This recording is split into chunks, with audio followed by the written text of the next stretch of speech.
তুমি যে রাতে খাওয়ার সময় 10-12 রঙের তরকারি না হলে তোমার পেটের ভাত হজম হয় না, তুমি কি আজ পর্যন্ত কোনোদিন কোনো একটা এতিমখানায় গিয়ে একটা বার জানার চেষ্টা করেছো?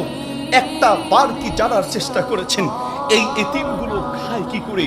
আবার মাদ্রাসার একটা মাদ্রাসা আছে এতিমদের জন্য, একটা মাদ্রাসা আমরা টাকা নেই, আর একটা এতিম হলে আমরা ফ্রি পড়ানোর চেষ্টা করি।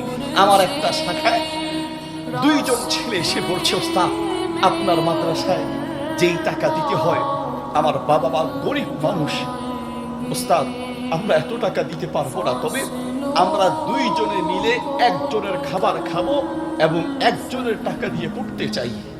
2 জনে মিলে একজনের খাবার খাবো।